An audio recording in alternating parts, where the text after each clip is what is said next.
have an incredible lineup of speakers who will be sharing their expertise and research on the emerging trends in electronics and green energy. Our first speaker, Mr. Abhijit Mukhawar, enterprise architect at Siemens, USA, who is joining us virtually. We welcome you, sir.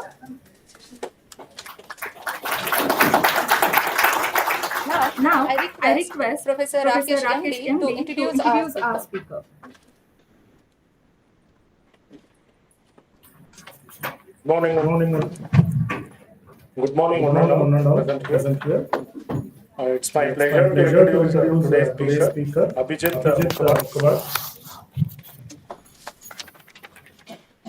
Abhijit Mukhawar is an enterprise architect at Siemens USA with over 2 decades of experience driving complex enterprise transformations, a Forbes Technology Council member and Perplexity AI Business Fellow. Abhijit helps organizations harness the power of ERP, cloud computing, cybersecurity, AI/ML, IoT, and Web3.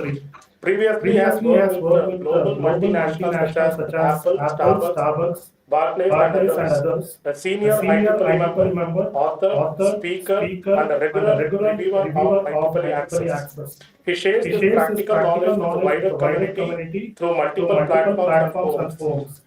He has also judged major tech competitions awards, and he is the former champion of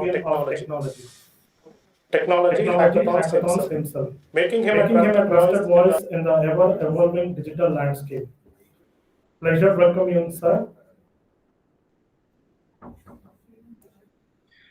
Thank you very much, sir. Is voice clear now?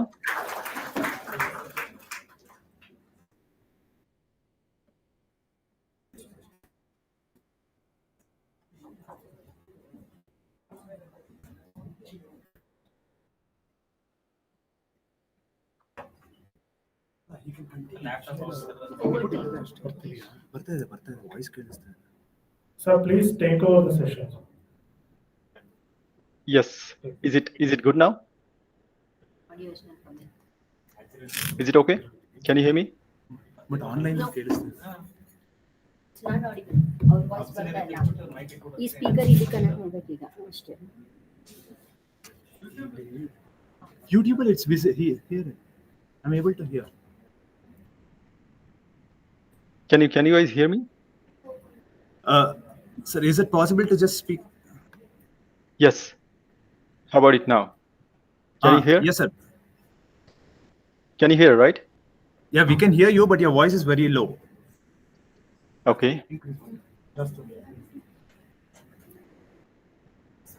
Is it any better now? Yes, sir, it's quite better. How about it? Increase. It's now better, sir. Now better? Okay. Yes, sir. All right. Login ಆಗಿದ್ರೆ sir ಎರಡು ಕಡೆ login ಆಗಿದೆ ಇನ್ಯಾರು login ಆಗಿದೆ Is it good? It's good, sir. It's good to continue, sir. All right. Awesome. Okay, so let me start sharing my screen.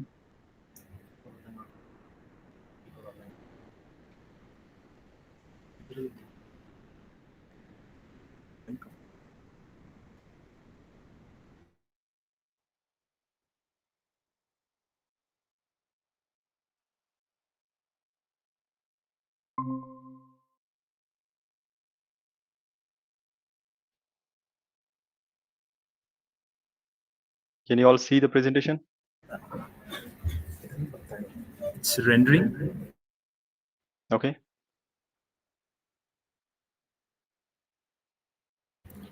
No, sir, it's not visible.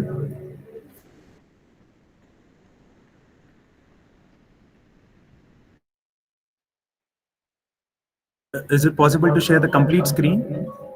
Yes. I have tried it now. Now it's visible, sir. Awesome. Can you just... Okay, fine. Is it good? Yes, sir, it's good to go. Fantastic.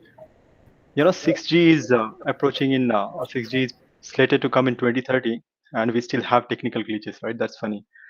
But anyways, thank you, Rakesh sir. Thanks for your kind introduction and kind words. And it took approximately 15-20 minutes, I think. But so I still have 30 minutes, right? All right. I assume that I still have 30 minutes. Now, how are you all doing? Any thumbs up? Show of hands? How has it been conference so far? Pretty good? Great. So I could see few thumbs up. So I was going through when I was approached about this plenary session, I was going through a few other sessions as well, and they appear quite loaded. So I thought that I could have certainly gone into one of the technical aspect, and we could have discussed on that as well. But I do visit University of Texas Dallas here through IEEE and some online webinar, and I often came across typical pattern wherein I am asked to talk about probably latest trends in the industry, because industry has a little bit lag when it comes to academics. Academics progresses further, and industry lags behind in order to adopt those innovation or research. Another topic they typically ask is how do we bridge the gap between academic and industry? And Dr. Suresh also yesterday referred to that industry and academic need to work collaboratively. But for past 1 year, I have observed a typical pattern, and you must have all seen that as well, because there is this funny thing that came, the shortest syllabus AI that came, and it has hit hardest almost all the industries. That is where quite a lot of students, when they approach me, and I am part of hiring as well, a hiring team as well. I do have peer who hire. I constantly exchange ideas with them as well, and I have come across a typical element wherein there is little bit of uncertainty in future, and that is not just about the academics. It's also there in the corporate world. So that is where I thought that maybe future proofing your career, probably this may be the right session, because this is what I have been talking recently, or I have been discussing recently with students here. So with that, I can dive into the session. We will probably have a little bit interaction. Being virtual, it's not possible to get that physical experience, but we'll still have a little bit of interaction, and cooperate with me. Not many tough questions. There is no right and wrong answers in the question, but let's go ahead with that. Now, first of all, I wanted to touch base upon what exactly it means by future proofing and why do we need it. We will also see how, and reason for that is, that as I said, that AI has touched upon quite a lot of industry. That's probably primarily the reason. But we want to touch upon what I want to stress upon is what it needs to keep up with the changing technology these days. What is that mindset you need now? Because something has changed. As I was listening to Pratosh's session as well yesterday. How many of you attended that session, Pratosh session yesterday? Okay, awesome. All right, so I'll also listen to that, and there were few elements that he also mentioned, which are in fact coinciding, so which is good. Right? So we'll touch upon those elements, and then I want to share a few resources which I believe is very relevant as you complete your education. Most of you are from third year, fourth year. Is that right? Third year and fourth year. Okay. Yeah. So I want to share a few resources which will be helpful for you as you complete your education. So when we say that future proofing, nobody can predict future for sure, but we do have some vague ideas about vision or future, where it is going. So from that vague vision, we want to walk back. So what is that vague vision of engineering and technology? Now recently there was this survey done by PwC, PricewaterhouseCoopers, and this was done in June 2025, so very recent. In fact, when GenAI came in 2023, we used to joke amongst our colleagues, saying that every one of us probably need to go back to the agriculture days. But to our utter surprise, when this report came, you can see 100% of industries are going to get impacted by AI. And industries which are very less obvious, even the mining and agriculture, fisheries, those industries are also getting impacted. What is even startling is the rate of skill change is 66%, which used to be 25%. With AI, whichever job profile is AI exposed, that is going to be changed by 66%. What does that mean is that every 1 year, 3 months, or 4 months, new technology is going to come. When I say new technology, it's not something new. You don't consider that AI to quantum, it's going to happen in 1 or 2 years. But AI, for example, Gen AI came in 2023. In 2024, we had AI agents. Now in 2025, we had agentic AI orchestration, full-blown orchestration. So that way, that rate of change has drastically increased compared to what it was. But not everything is very negative here. Look at the wage premium. They also observed that whichever job which requires AI skill and the workforce has AI skill, then there is a 56% premium to that, which is really great compared to what it used to be earlier from 25%. So while there is excitement, there is a lot of uncertainty, and this is what the vision wherein we are talking back, and that's why we are talking about future proofing. When I say future proofing, it's certainly not that you can do something now, but it's a mindset that you have to adopt, which will probably help you get on track with this changing need.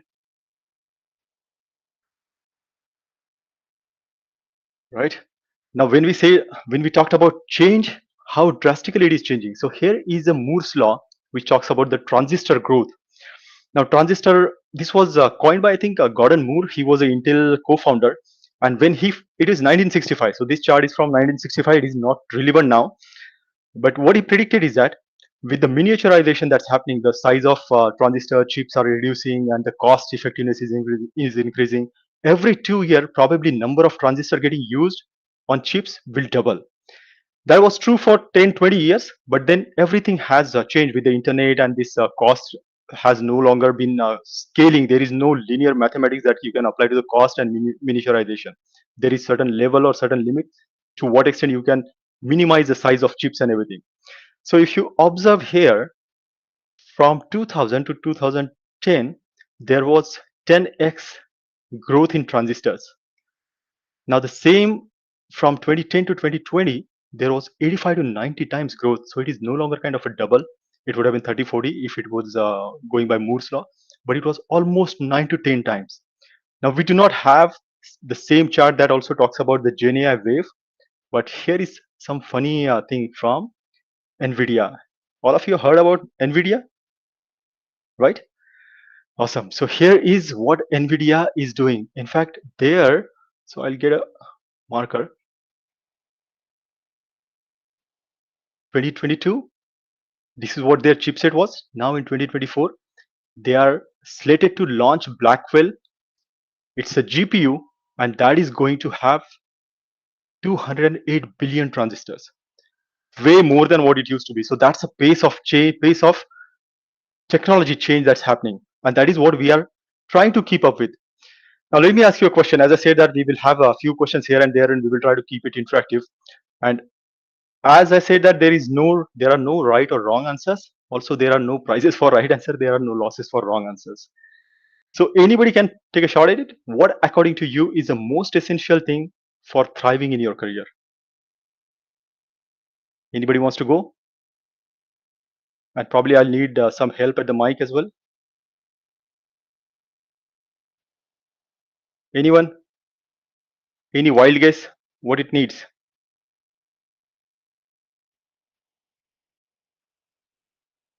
No? Okay. Let me give you an option. How many of you think technology? Show of hand. Any show of hand? All right, very feeble.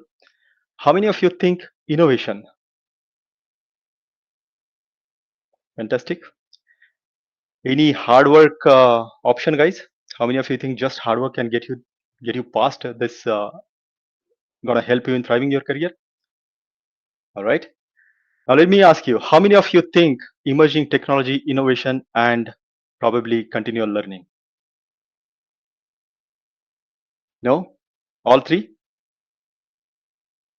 All right. But that is where it is going to be the most important is adaptability and continuous learning. You can keep up with the technology by being updated with the technology. You can also be innovative, but pace of technology will always outpace you.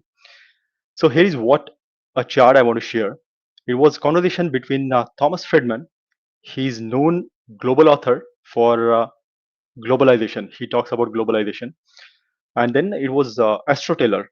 He's a CEO of Google X. Google X is an innovation lab by Google, and they focus on problems which has been unsolved so far, like self-driving cars. They were focusing the balloon-based internet. So the conversation between them was there is a level how human adaptability goes, and this is what it is. So it's a, of course, it's a line with a positive slope, and what they mentioned is that the technology is going like this. Now the important question is that we have seen transistor growth, how rapid is that, and that to an extent, coincide with the technology as well. If you see NVIDIA Blackwell GPU chipset, that coincide with this slope, very highly positive slope. Important question is that where we are on this slope. So we can already see that technology has already surpassed. So technology is somewhere here, and this is where we are. And the answer that we are trying to do, or maybe what we will try to discover in today's session, is that how do we fill this gap? There's only one way, to be honest. There is no other way. And you being engineering and technology, you already are in a better place to get going with this curve. So one, ride the tech wave, which you are already in technology, and you have all the resources to ride the technology, ride this wave. But second, it's not just enough to just ride the technology, because if you keep on riding the technology, you'll probably end up somewhere here, because there is something that happens in technology which gets this curve. Any guesses on what makes technology go exponentially like this? Any idea what it makes? It makes it takes innovation to make technology curve go like exponentially, and that we can never keep up with that. We can always try to be somewhere, but so many innovations, so many different things are happening, and we will never be able to keep up with that pace. So the second important thing, while innovation, riding the technology, innovation is one part. Second part is continuous learning and adapting. That is also very important, and we'll touch upon both of these with an example. Okay. Now, Pratosh also, I listened to Pratosh's session yesterday, and he was also talking about innovation. Innovation has been talked a lot about it. What exactly is innovation, or where does innovation happen? Does it happen in isolation? It doesn't. Will it even happen just by being updated with the technology or riding the tech wave? It won't. So let's see what the fertile ground for innovation is. So we are going to take two examples: AI optimized grid and smartwatches. Now here is smartwatches by Apple. Now, if you see closely, the element that went into development of smartwatches is your mobile technology, of course, your mobile technology, your user experience, your software engineering, and then comes to the different field, which is like hardware engineering, and then health metrics, because you also need to understand how the health parameter works, what is the threshold, when you should raise an alert, and everything. So innovation was at the center of intersection of different disciplines or different fields like hardware, software, health science, and user experience, which resulted into a product that revolutionized personal health. There are so many examples. If you search on Google, you will find that smartwatches really help someone to call emergency, and his life was saved because of that. So that's where the innovation happens. Now, second part, because I know that quite a lot of you are from electrical engineering, electronics engineering. This is where we have seen now AI optimized grid. So far, grid technology and everything, there wasn't much happening in grid technology, but AI has changed that dynamically. Be it example of Siemens, which has now optimized solar grids with AI, and they use AI to predict the usage consumption pattern, and based on the consumption pattern, they redirect the solar energy which they have stored. In fact, going a step further, Tesla has also developed batteries which can store solar energy as it produces. And then based on the pattern, consumption patterns, they can predict it and they can direct the solar energy to that. It's also not just like Siemens or Tesla, even Tata is also doing that. So Mumbai, they have this plant AI optimized grids. They have done it with collaboration with Blue Wave. Yes, Blue Wave AI, with them, they have deployed the real-time forecasting automated algorithm to predict the pattern and direct the solar energy. So what it needs is, for staying on a curve, you need to have cross discipline. One thing probably I will stress on that, in case of solar energy as well, the innovation was at the center of sustainability, greener energy, power systems, software. So it was not one field. It is always the cross discipline and interdisciplinary that is playing. So in order to stay on curve, cross disciplinary and skill blend across different field is now getting important. You probably have electronics engineering background, that will always stay your specialized area, But for probably 80%, 70 to 80% time, that will be your specialized area.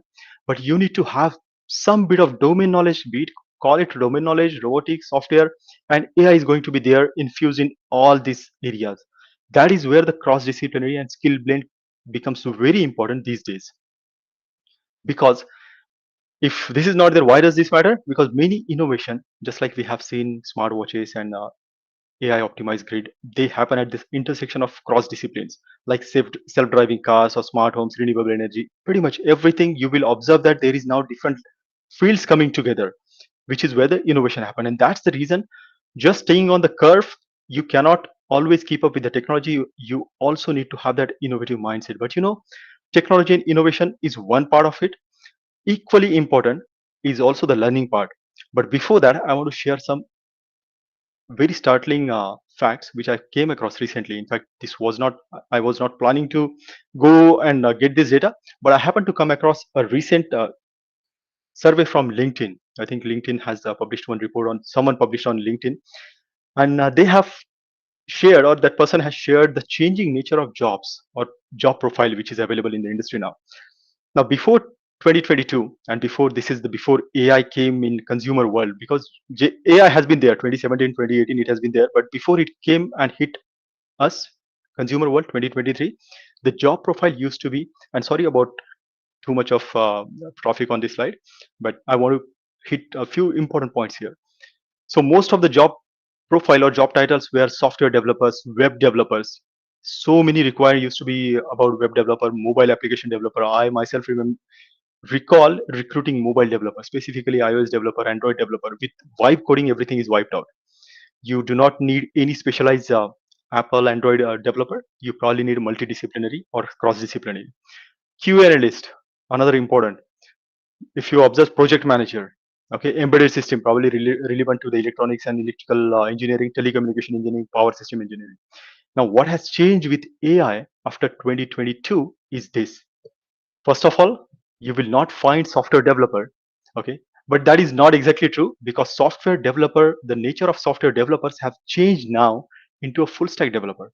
I recall having conversation with one of the undergraduate here in UT Dallas, who was completing his education, and he was in the process of interview. Now, what he was focused on, he has completed Java and everything, and he was taking interview. And what he was sharing is that the interviewer asked him, because he had Java, they assumed that he would also know some other programming language, C and C++ and C hash and everything.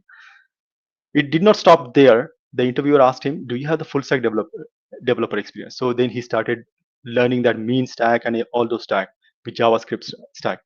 Now that was the case for one interview. Then he went on to another interview, and that guy asked him, "Does he know how to infuse AI into his entire software development?"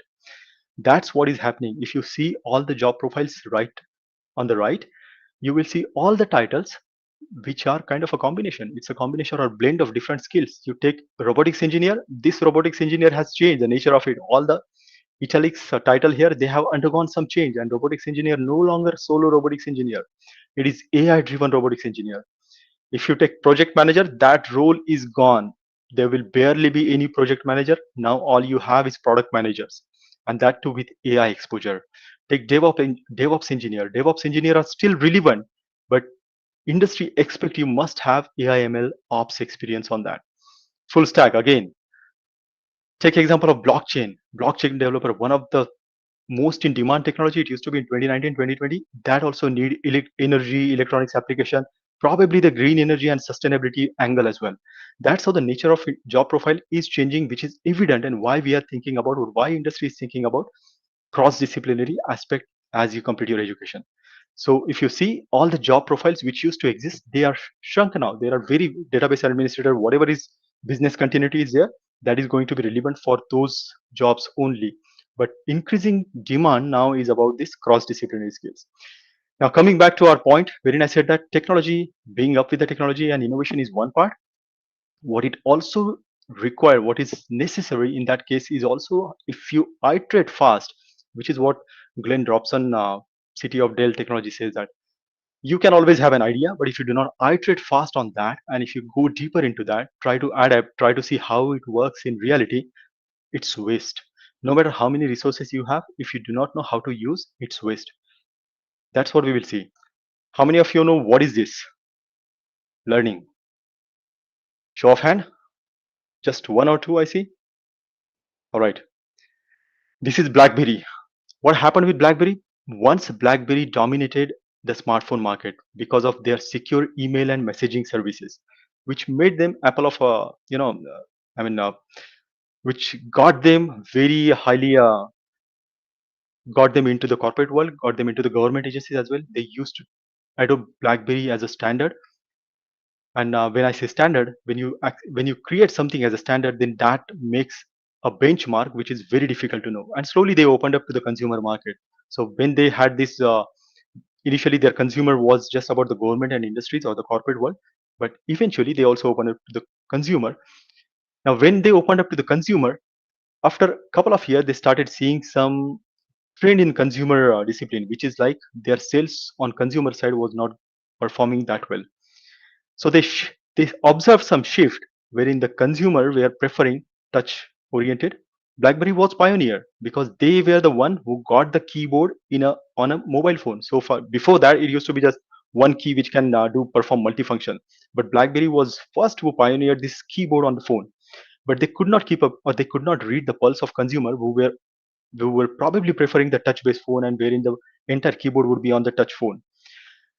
Eventually, Apple and Android caught up with that, and rest is the history because BlackBerry became obsolete after that. They filed bankruptcy. They did have some relevance only in the government agencies later on, but even that is now no longer now. So what they missed is that though they got all the indication that consumers were preferring something else, they did not learn from what they were seeing. And eventually, by the time they reacted, it was too late. Take example of this one. Anybody knows what is this? Yes, a couple of hand. All right, this is Xerox. You will be surprised to know that the graphical user interface that we are today using, so this mouse and all the drawing which I'm drawing here, the PowerPoint, all the icons which are available there, this was pioneered by Xerox in their lab at Palo Alto Research Center. And this was in 1975. They were the one who pioneered this graphical user interface wherein everything will be like an icon and you can operate it with just mouse. However, they were so comfortable in their business, copying business, and which was running fantastic, which was generating a lot of cash, that they thought this technology probably will not fly. As a matter of fact, Steve Jobs got to know about this technology. He went to their lab and he just got the demo of that technology. It's not like he borrowed it from there, but he got the demo of technology. He got the vision, or he got to see what the vision looked like. What he did is that he came back and he started developing that technology and he started experimenting. When I say experimenting, that is very important. Learning is one part, you know how the technology works, but he also started experimenting, which is where the rubber hits the road and that's all magic happen. When your product goes into production, that's where the entire magic happen, whether it will scale, whether it will fail, does it have all the security? And he tried all those aspects. In 1984, Steve Jobs brought Macintosh with the graphical user interface. Microsoft followed the suit because till that point in time, Microsoft was this command line based, the terminal based. Rest we all know, we are all using graphical. So Xerox, even after pioneering something, even after learning something, they have discovered something, they innovated something, but they did not have courage to adapt. So they have very common pattern. They became too comfortable. BlackBerry was also comfortable with their sale to the corporate and the government. Xerox was comfortable with their sale uh, to the copy or their copying business sale. They did not want to. They were not sure whether this technology will fly. They failed to adapt. More importantly, on Xerox side, they failed to adapt. Though they learned something, they innovated, but they failed to adapt. And when they reacted, it was too late. So continuous learning and adaptation isn't just a good idea, but it's vital for survival in the modern world. It's not like we were lucky. I guess Prathosh also yesterday said that we were lucky when we completed our education 20 years back. Technology wasn't changing that fast. When I say 25% rate of the technology, every 4 years there will be something new. So we did have that luxury. Unfortunately, now, in fact, we are also riding the same boat, corporate world, because there is technology is changing at 66% rate. So every 1 year, 3, 4 months, new technology is gonna come up, right? So it's rather important, essential for our survival. Now, how do you get in there? Growth mindset is something. It's a very deep topic. And because we do not have all the time in the world, we do not want to go deeper in there. But I just want to stress that there is a book by Carol Dweck which is about growth mindset, and I suggest recommend you to read that. I can share probably that later on as well. But why growth mindset is important? It will never let you settle. With all the rapid changes happening in the industry, it will keep you always on the toes and ensure that enable you to try something new, motivate you to try something new, wherein every challenge you will see as an opportunity rather than getting comfortable or failing to adapt or just be comfortable like BlackBerry or Xerox. Now, if you know that, what is also important, learning is not important. You also need to know how to adapt, how to get that experiment, like Steve Jobs did. He did discover, he saw the technology, he tried to work out the technology, graphical user interface, and then he also experimented. So, how does it, what happens when consumer get to use that? He also experimented with that. That is very important. Learning is one part, adapting is another part. And if you do not do that, it won't help. Just learning is not enough. You must practically try to experiment, adapt, and see how does it work in reality. Now, I think we are 25 minutes, almost 25 minutes. I want to quickly wrap up. I do want to spend some time on the resources part. But as you prepare for your career now, I have, and this is what I also share with students here with all my IEEE webinars and panel discussion in universities here. I know few students also used to say that seeking internship is one part, right? But it's not always. Not everyone always got a internship. But what is important is that no one is going to probably look at your resume or the one pager that you're going to show probably, or digital page, whatever it is, Word document, PDF document. That the time for that has gone. What they are now looking at is, as I said, one, the cross-disciplinary aspect, but they also want to validate what you have contributed. So it is essential now to come out of that zone wherein you probably think that my degree, probably whatever I have done in the final year project, and little bit knowledge here and there will be enough. They want to validate how is your contribution online. So what I suggest, as you prepare to get into the final year and complete your education, seek guidance from mentors on your learning. Whatever you learn, first of all, go out and learn. Seek guidance from seek guidance from mentors, teachers, whoever you think. Do not feel, do not hesitate to reach out to someone that you do not know. Try to create like-minded people's community. Whatever you do beyond your college project, try to develop something, participate into hackathon, contribute to the open source. That is very important. Most commonly, the barometer of your contribution will be checked by GitHub, or maybe the problem number of problems that you solve in lead code. I will share that slide as well after that. But it's very important. Whatever you do, you ensure that that is out there on internet, because everyone industry eventually will try to validate. They want to validate what you have done, and it is not just a presentation what you do. So share your code, build community of like-minded people, seek guidance from mentors. That is probably also going to increase your chances of getting internship, because there are limited opportunities and not everyone probably go through the internship, and student here also struggle for internship. So that's where it is essential that you create your community out there which can be validated by everyone. So before we wrap up, I just want to share this slide. It's too much of it, but I want to hit very important aspect of it. As I said, that open source, everyone wants to validate, contribute to the GitHub. IEEE Extreme also conduct some coding events. Be part of that. Lead code, top 3 or probably top 4 are super important. Try to hit at least 1 or 2 of them. Maybe GitHub, lead code, or Kaggle competition. If you are from IoT, robotics, this probably will be relevant. Arduino Project Hub will probably be relevant. Hackster.io will also be relevant for you. There are industry-led contests which happens. For example, Google Summer of Code. This happens yearly, and they publish their schedule as well ahead of time. So you try, when that is happening, you try to participate into that. Meta Hacker Cup. This being IEEE conference, I'm sure a few of you might have submitted your research paper, but research is always a tall ask. It takes a lot of energy, a lot of time, and it may not, you may not be able to, always may not be able to, with all the changing priorities, your exams and submissions and everything, you may not be keep up with that.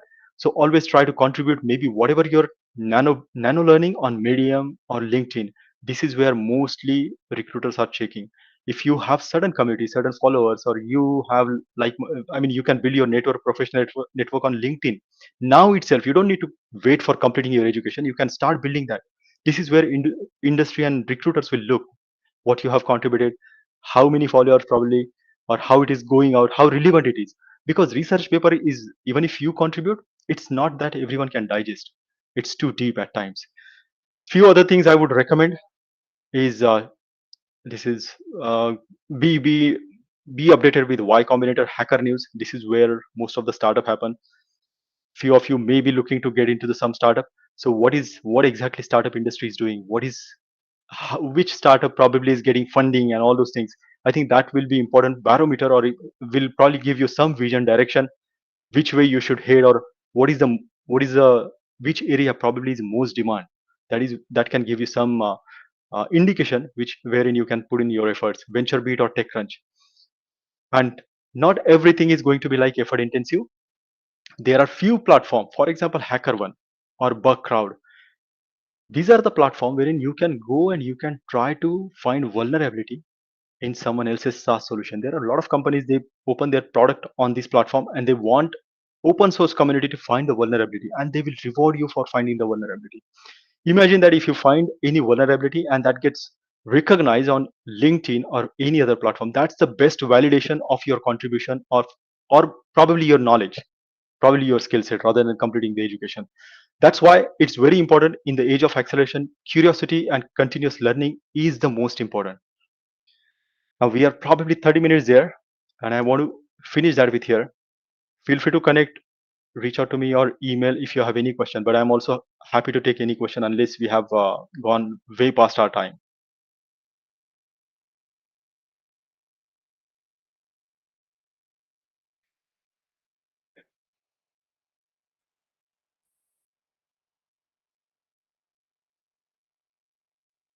Rakesh sir, do we have anyone? Otherwise, they can almost, I mean, always they can send an email and they can ask questions as well. I'm happy to connect later on as well if that is required.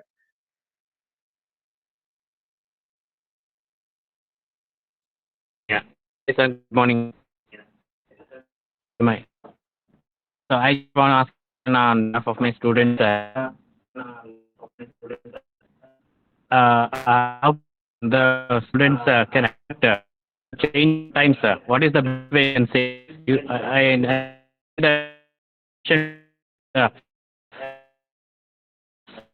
Uh, be, Your also voice it is is limited echoing and glitching in internship between. opportunities, sir. Wait, so Thank you. if I got the last part, I think it was an internship opportunity. That's what you said.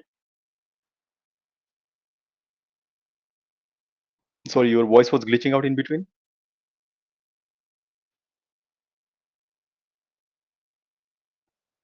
Searching for Or opportunities. maybe, That's the yes. question. Yeah, go ahead. Now it's clear.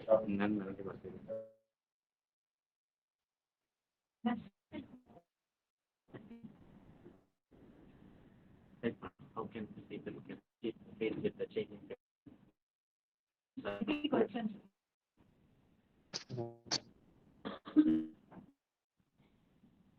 How can the students keep pace? And also aspects are just piece of advice. Yes. Yes.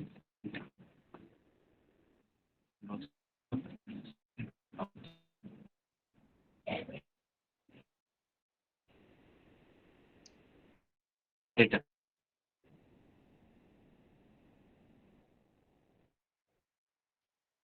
Is that a question or you're relaying the question still? Okay, how can we? All right, let me see.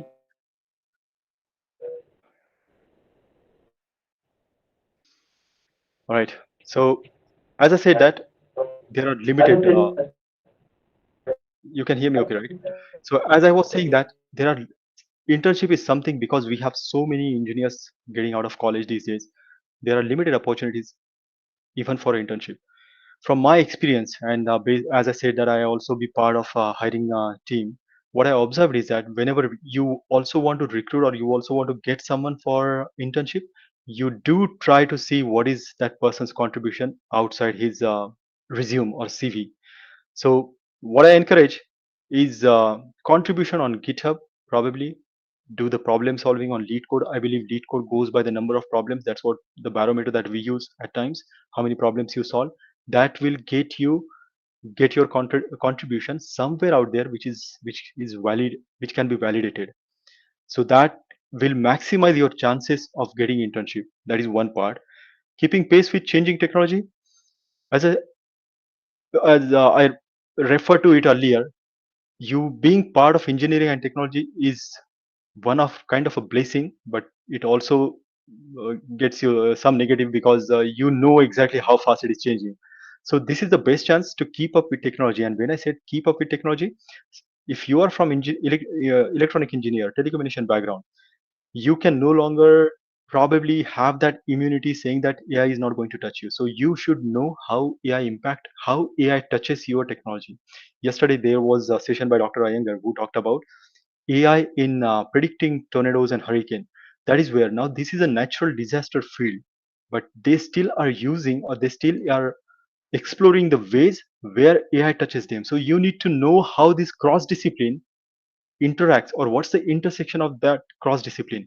That's where you try to learn something new. For example, if you are from ML and AI engineering background, if you are completing course into that, you see how the cyber security touches this world, because increasingly cyber security is also adopting AI in their predictive vulnerabilities and automating the incident management system. So that is one aspect. See what are the touch point of your field, where all your field touches other allied or auxiliary industries or domains, and that's where you try to gain some insight on that around those touch points. So that's the best way you can keep up with the technology. And you can also do a lot of nano learning. There are so many platforms available. I don't know if JSS University also allows or opens any of those platforms, but those that's a nano learning. They have this nano learning courses and everything. So go through that, get some certificate, complete the course which has this verifiable certificate that you can also post on LinkedIn or other channels, other social channels. So that's what I would recommend for keeping up with the technology. And then certainly for seeking internship, you need to ensure that you have community beyond your college as well.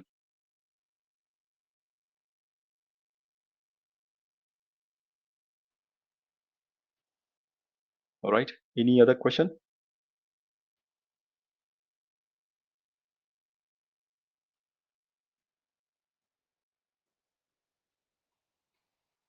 All right. So here is my email, and feel free to send a sending me a connection request on the LinkedIn as well. You can scan the QR code, and happy to connect, answer any questions if you may have after this. Thank you so much, sir, for the enlightening presentation. The depth of the knowledge and sharing insights on the latest developments in future-proofing your career are truly valuable and inspiring. Thank you for joining with us, sir.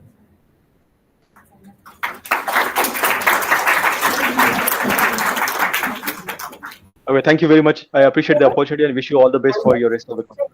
Not audible. Thank you. Bye.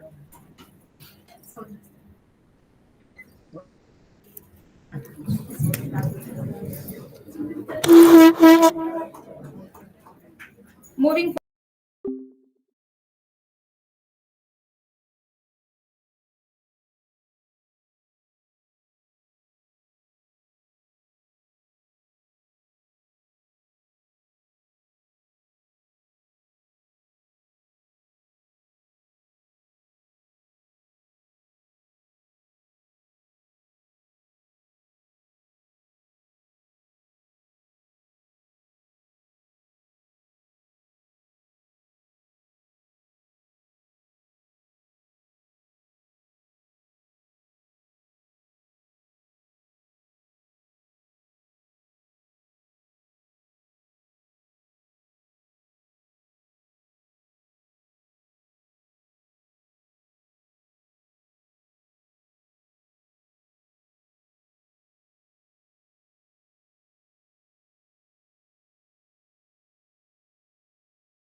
University of Missouri, St. Louis, USA, and the City University of New York, USA during 97 to 99. He joined CSIR National Aerospace Laboratories, NAL, Bengaluru in 1999. Currently, he is the Chief Scientist at Surface Engineering Division, CSIR NAL, Bengaluru. He is also advisor to Director, CSIR NAL. His research include nanoscience and nanotechnology, thin films, and surface engineering. He has published more than 250 peer-reviewed papers in the internationally reputed journals, 33 papers in conference proceedings, 6 book chapters, and 8 comprehensive review articles. He has executed 50 sponsored grant-in-aid projects and he is the inventor of 16 patents.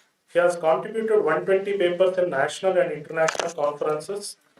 Dr. Barshidia has delivered 150 invited lectures in India and abroad. He was awarded Young Scientist Award in 2000 by CSIR, Dr. Amba Sankaran Award in 2001 by Indian Vacuum Society, Outstanding Research Award in 2004 by CSIR NAL, MRSI Medal by Materials Research Society of India in 2011. He is the elected fellow of the Indian National Academy of Engineering, the National Academy of Sciences, India, and the Institute of Engineers, India. It's pleasure welcoming you, sir. Please hand over the session. Sir, laptop change ಮಾಡಬೇಕಲ್ಲ It is not working, sir. Yes, sir, it is working. ಸರಿ ಆಯ್ತು.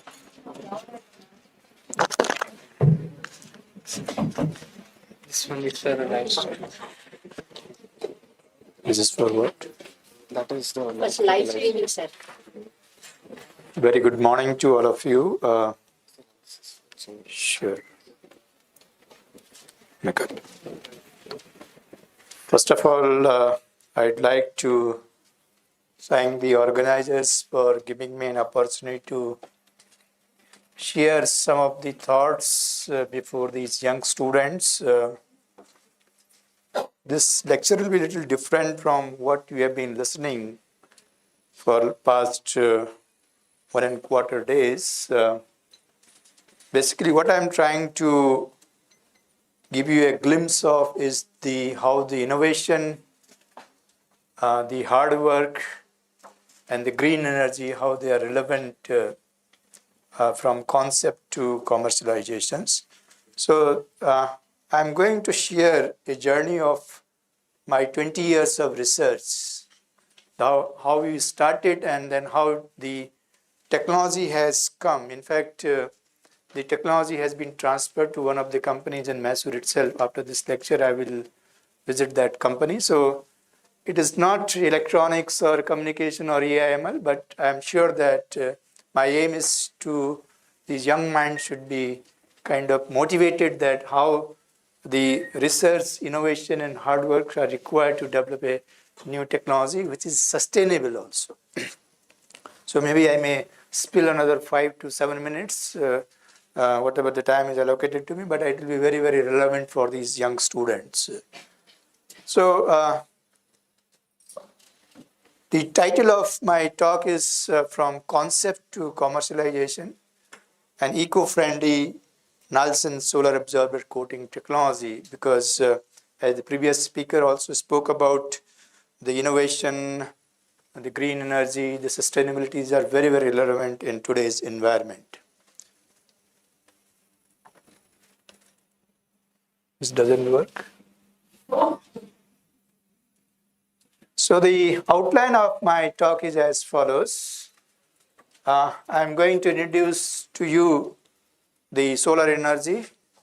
There are two kinds of technologies in this. We have solar thermal and the photovoltaic technologies. For the sake of today's presentation, I will talk only on the solar thermal technologies. And then a little bit of physics part, because I'm a physics student. And then the vacuum-based, sputtering-based coating technologies. I'll not spend too much of time over there. And then the graphene-based solar absorber coating technology. I'll just spend some time on 0D, 1D and 2D materials, some of the quantum materials, and then subsequently how these concepts have been used to develop these Nielsen next generation solar absorber coating technology, and how the technology has been commercialized by us.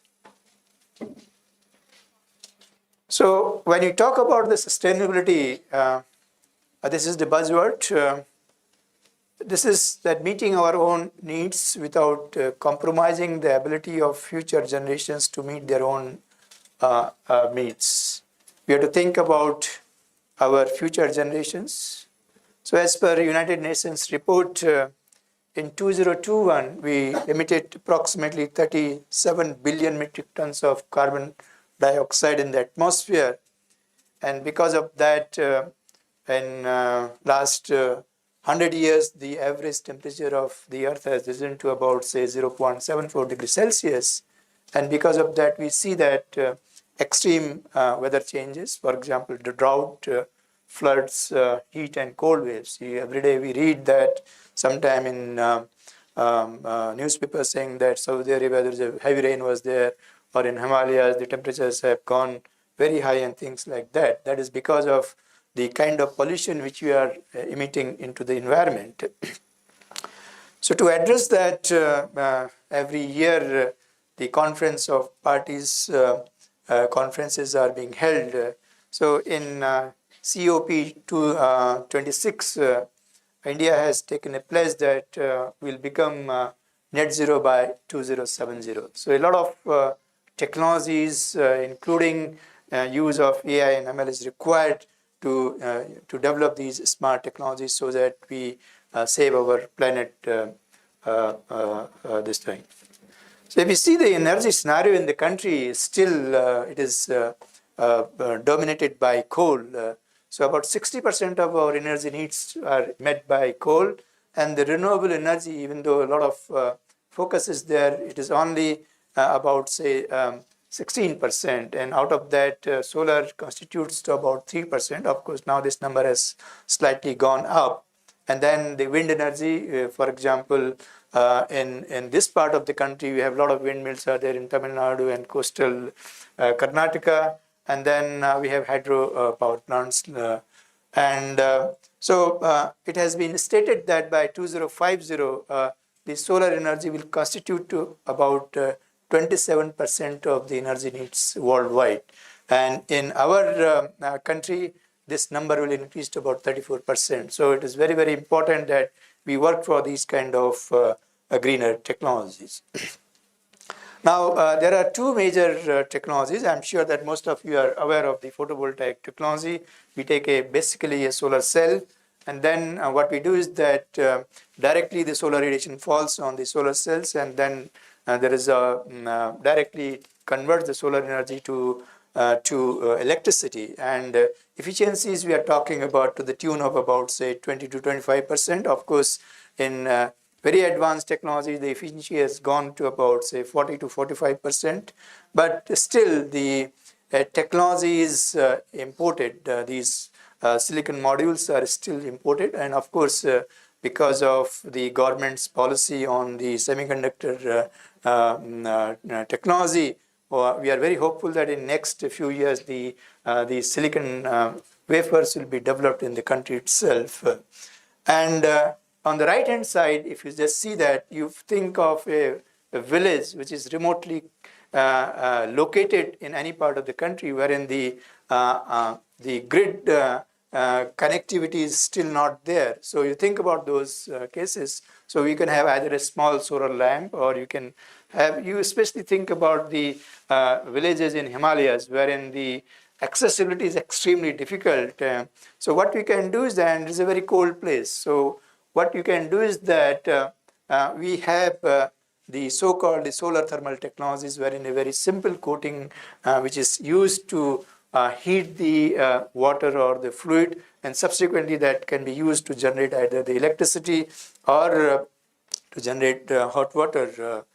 So we are our focus is to cater to the needs of this less privileged society in the country. We still 800 million of our society doesn't have access to the potable water as well as the electricity. So that is the major concern for us. So to become a Viksit Bharat by 2047, we need to address these things, and a small contribution is also welcome in that direction.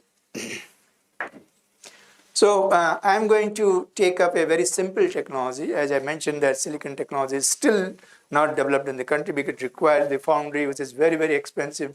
You have to spend billions of dollars, and now the government has set up the semiconductor mission. So we are very hopeful that in next few years we will have this technology.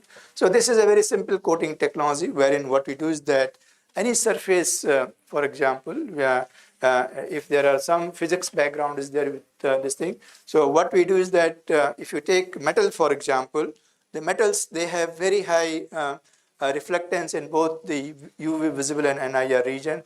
And if you take semiconductor, they have very high reflectance in the infrared region. But you want a material which has very low reflectance in the UV visible region and very high reflectance in the infrared region. So that is done just by developing some new surfaces. And so these surfaces are, I'm sure that most of you use these solar water heaters, and in Mysore there are a lot of companies are there. So it's a very thin coating is there, it's a very thin material is there, nanomaterial. And in the daytime, the solar radiation is absorbed in the form of heat, and then the water gets heated up, and subsequently in the morning you can use either in your kitchen or in your bathroom to use that thing. It's a very simple technology. So from the operational point of view, these technology can be divided in three technologies for the low temperature applications. So our focus today is the hot water application. We can have the industrial heat processes, for example, crop drying and things like that, wherein the process temperature is slightly higher. And then we can have high temperature applications, wherein you can use this solar thermal technology again to generate the electricity. Today there is a one article saying that China has commissioned about, say, 500 megawatt of solar thermal power plant in one of their deserts.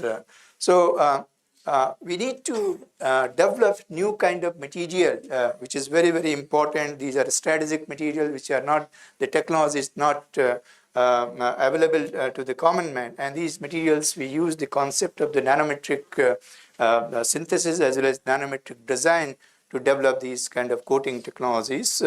So to harness the solar energy, you need some sort of collectors. So that is known as concentrated solar power technology, if you are kind of concentrating on the generation of the electricity.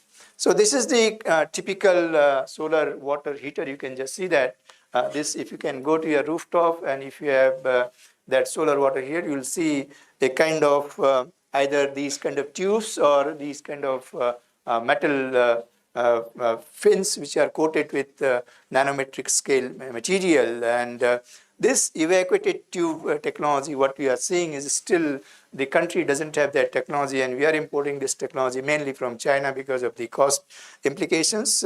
But this technology in flat plate collector, even in Mysore itself, there are 2-3 small scale industries are there which are catering to the needs of full entire country, as well as the other, they are exporting this technology. So we have been working this area of this solar energy for quite some time, close to 3 decades, and we have this Nielsen technology. NAL is National Aerospace Laboratory. Sun is, of course, the sun. And so what we have done is that we have developed a very cost-effective coating technology. It's a black chrome. You take a chromic acid kind of bath, and then you can chromium oxide rather, and then you can just do this by just dip coating by using electroplating, and then you can get a black surface which has selective properties, meaning that it has very high absorptance and very low emittance. And the stability of this technology was about 300 degrees Celsius, and it was transferred to about 30 industries in around between 1990 to 2008. the variant of this technology have been given to various industries depending on the temperature. So this technology can be used in solar cooker, solar dryer, solar refrigeration, and solar water heater. That's what I'm talking about. Solar trough, you can just see this gentleman is creating some sort of solar heat or the solar steam using our technology. And of course, these are the some of the big panels which have been installed in one of the place in Andhra Pradesh, wherein we generate about 1 to 2 lakh liter of water per day. Now, as per the Solar Thermal Federation of India, these indirectly, even though it is giving you hot water, but indirectly we are saving we are generating the electricity by this technology. So if you install these panels in your fields, so approximately 10,000 megawatt of solar collector area was installed by 2020, and as per the National Solar Mission of Government of India policy, by 2022, this target was about 20 million meters square, and we are very close to achieving this target as on today. And now we are talking about the hybrid technologies, wherein we can use the biomass as well as fossil fuel to get the continuous supply of these solar energy technologies. So now the question arises, even though this technology has been transferred to so many industries, why it is not relevant as on today? So if you see that this technology, as I mentioned, is a very cost-effective technology, but it uses hexavalent chrome, which is carcinogen in nature, which is for the human health as well as for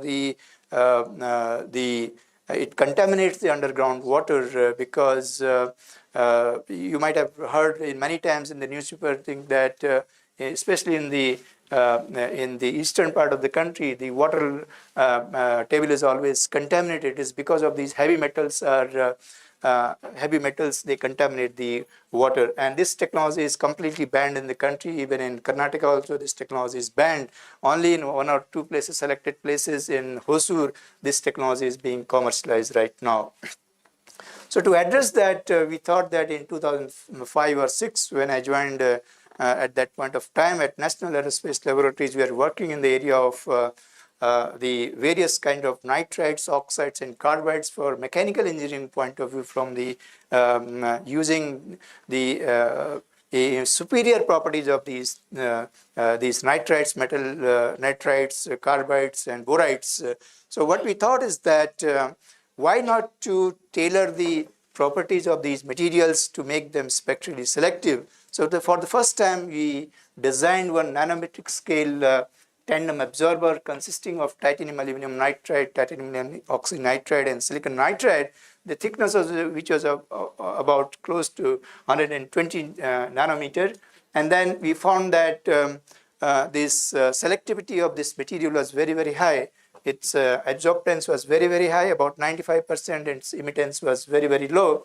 And it was also stable at very high temperature. So it was filed for a large number of international patents, as well as it was published widely. And this is one of the benchmark technology wherein this is being followed by most of the inventors all over the world. So we use a large number of concepts to design this technology. For example, you take these nanoparticles, metal nanoparticles, they are sandwiched between 2 dielectric media to make them spectrally selective. The example is shown over here is the chromium. We can have stainless steel, we can have aluminum, and things like that. So we find that the absorptivity of this material is very, very high, and the emissivity is also very, very low.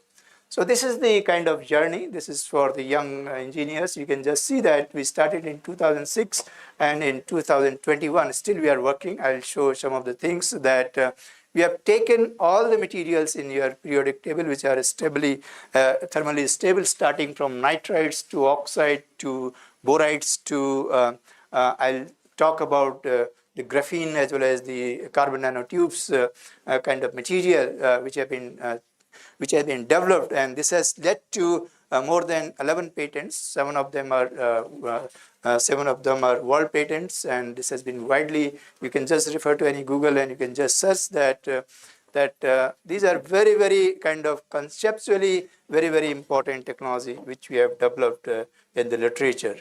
So then we thought that why not to upscale this technology. As usual, there were severe challenges were there. We interacted with a lot of multinationals, and then at that point of time, this is the quotation we got in about 2012, that we found that the cost of this technology, even the prototype, will be about 40 crore. And that kind of money was not available. And of course, you need the ecosystem, the further ecosystem to support this technology, which was not available in the country at that point of time. So then we thought that why we went to our drawing board, and then we thought that we will try to design our materials. So this is the strategy we have adopted. We need low-cost raw materials, which is very, very important. Nowadays, we are talking about the rare earth materials, and they are not available to us very easily.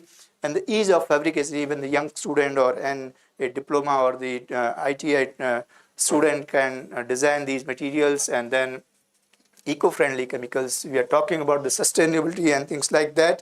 So our technology should be sustainable in nature, and the minimum effluent treatment, because the cost is very, very important. It should be state of the art. The most important thing is that the service life of this technology should be more than 20 years, because a one-time investment. So once you put the solar panel on your rooftop, the technology should be there for minimum 20 to 25 years. So our research direction was that we should have a facile as well as sustainable technology which will be required for this renewable energy production. So what we did was that we went to, again, the fundamentals. So we looked into the carbon-based nanomaterials. So we know the graphene and the CNTs and quantum dots. If you take graphene is nothing but flat monolayer of carbon atoms which are tightly packed into a 2D honeycomb lattice. This is the schematic shown over here.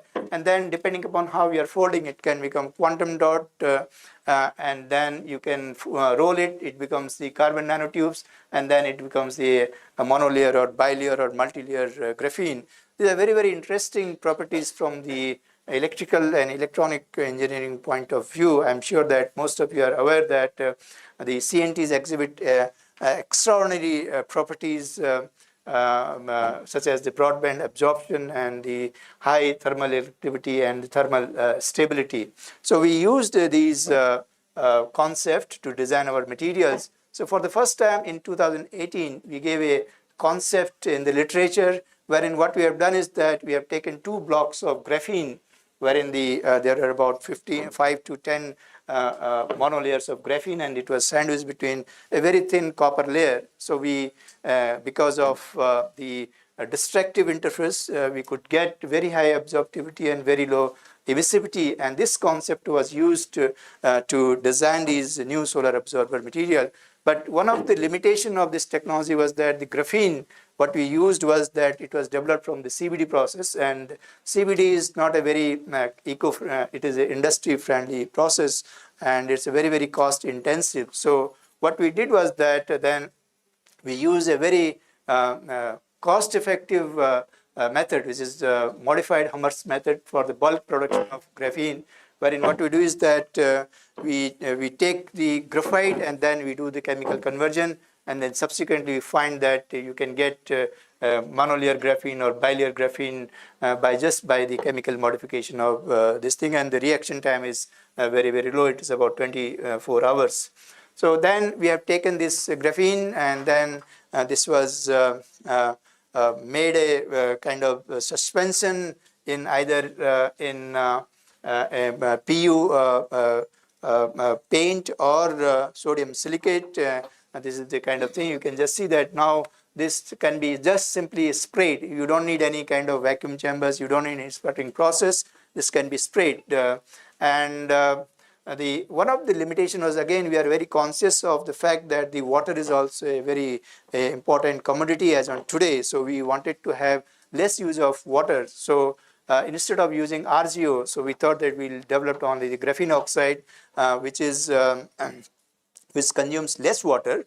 And what we found was that once you deploy this coating in the field, after 1 year there was some degradation of the coating, and then it is because of the fact that the material was hygroscopic in nature, especially the sodium silicate, and then the polymer was unstable toward the UV. So because of that, the coating did not sustain. So again, we went back to our drawing board. So we thought that we know very well that the UVs and M into all these things, especially for the polymeric material, that degrades the chemical structure, it changes the surface, and something known as polymer crazing, which destroys the polymeric material, and it generates free radicals and a lot of kind of impairment in the transparency.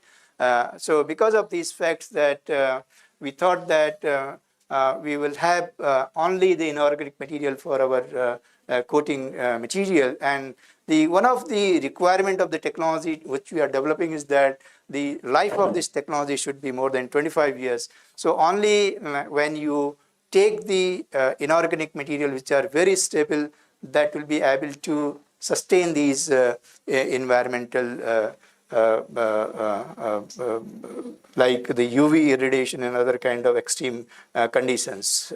So for the first time in 2009, before COVID, we gave a concept that how this graphene oxide can be developed by using a simple spray pyrolysis method. You need a very small setup wherein it is like I tell to my student, it is a dosa tawa, and then you just spray this suspension. The tawa is kept at a temperature of about, say, 150 degrees Celsius, and you get a very nanometric scale coating which has a very high absorptance and very low emittance, and then you put in protective layer, and then this is the kind of typical coating which has been deposited in the fin.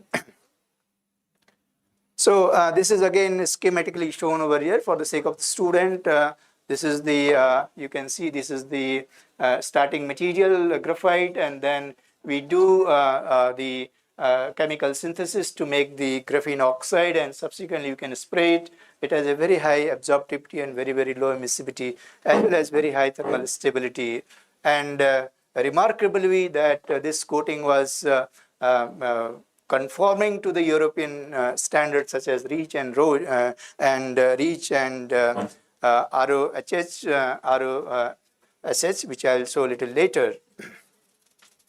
So these are the kind of, whenever we are developing a technology, it has to be tested under accelerated conditions. So we have done large number of tests to validate and certify this technology. So these are some of the tests.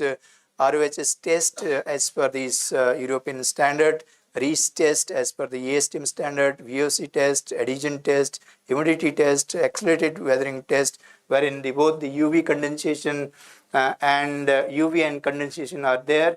Corrosion resistant test in sulfur dioxide, which is very, very carcinogen in nature, and it is a conversion efficiency, which is also very, very important. And to make the confidence level, all these tests have been done in NABL accredited lab and also in the different parts of the laboratories. So these are some of the tests which I will not go into the details. This shows the REACH test as per European standards.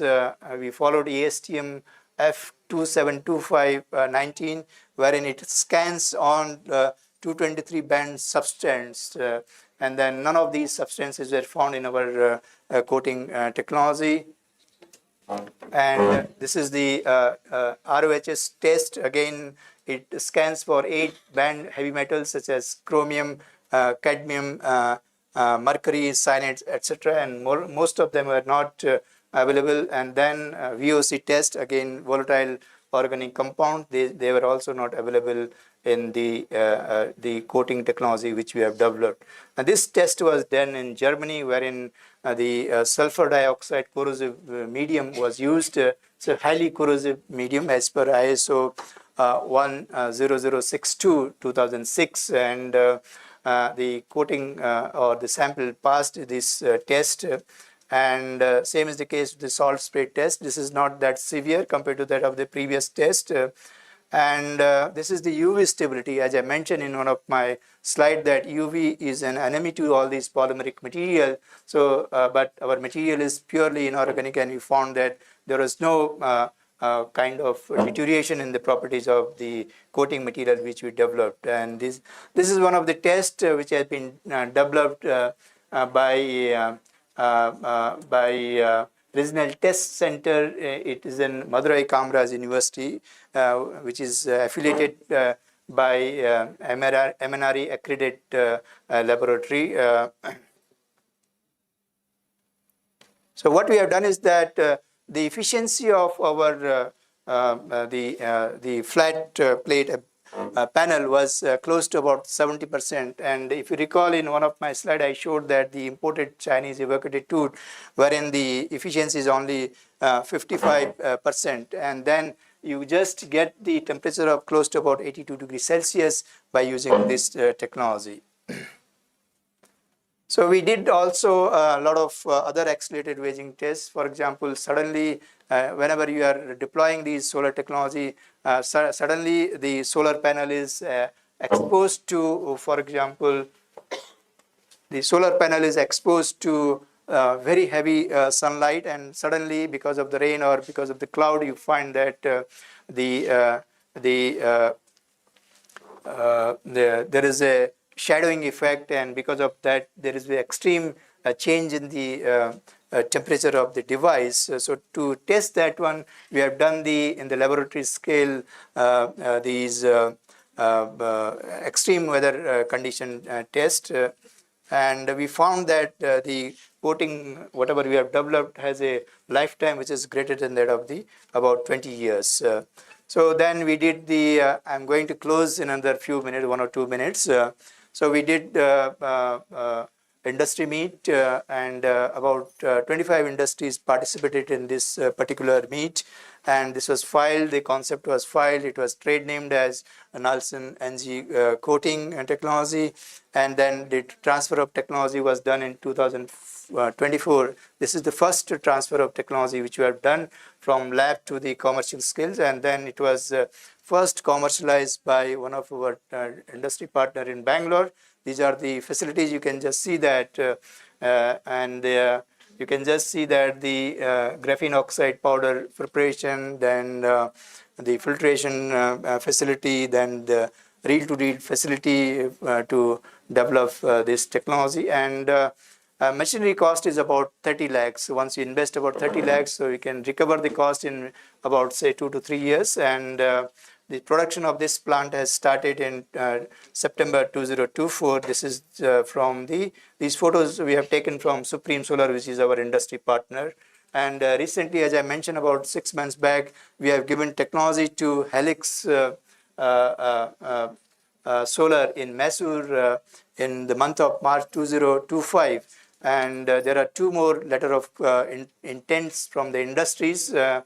And the cost of this solar panel is whatever we are showing over here is about 32,000. This is only one-time investment, and then for 20 to 25 years, you don't need to invest. You will always get the hot water, and this technology can also be used for the solar drying, the desalination and batteries, and many more other things need to be explored.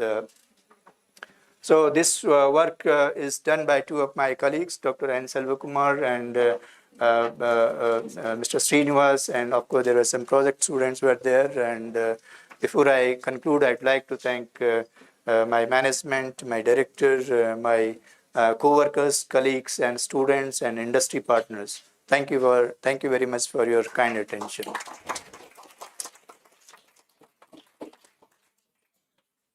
Any questions from audience?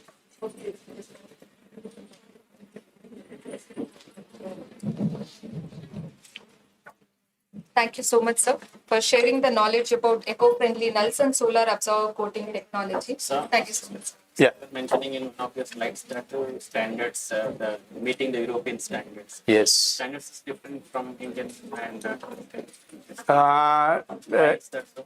no, it is not. The standards were first set by the Europeans, so we follow those standards.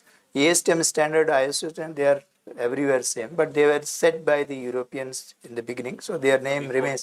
Yeah. Indian standards, we follow the same ISO, ASTM.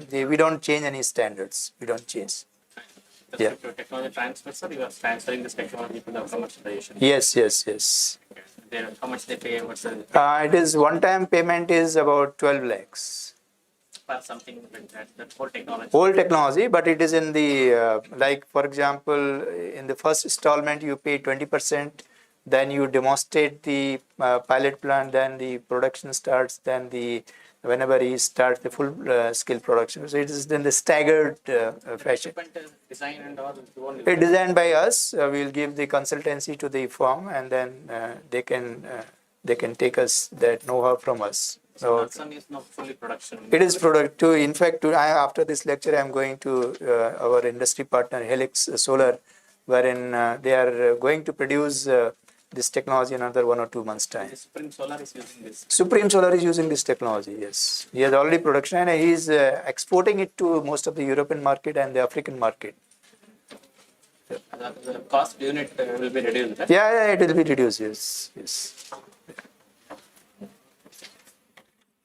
Now I request Dr. SPK sir to present a moment as a token of our appreciation. Yeah.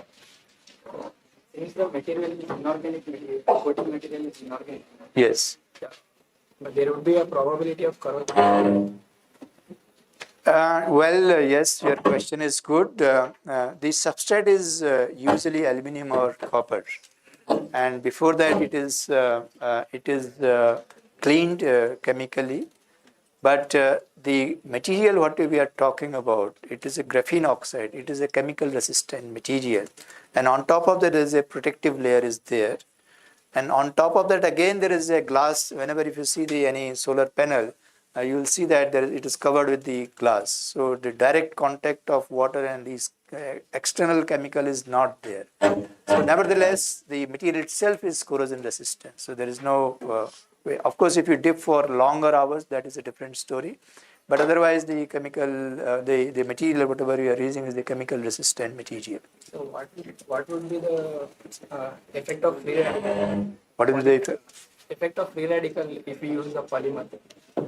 The problem is that you might have seen that you take, for example, a mug or a bucket. You buy today, it will be looks very bright and all those things. But after 2-3 years, you will see very minor cracks will be there. And after some time, you have to throw it. It will crack on its own. That is because of the fact that the polymeric material reacts with the solar radiation, especially the UV radiation, and there is something known as the polymer crazing.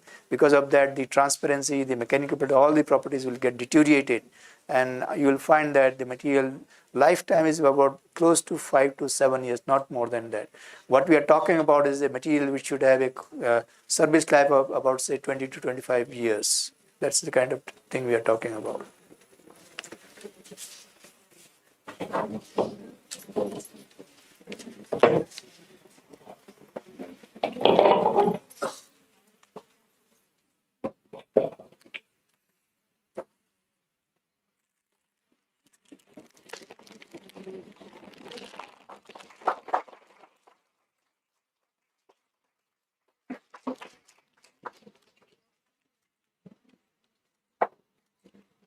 Thank you so much. Thank you, sir. What is the name of the company? In here? Yeah. Helix. Helix. It's a local company. Yeah, it's a local company. Yes, I'm going to meet them. Yes. Thank you, sir. Thank you. Thank you so much, sir. RTD welcome our speaker, Dr. Nagresh Des, Director of AI and Data Analytics at BMT Innotech Private Limited. I request Meena Madam to present something to the speakers.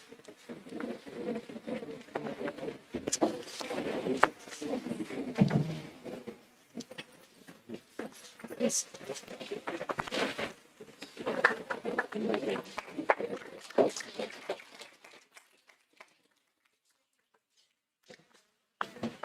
I request Professor Shalini MS to give an introduction about the field.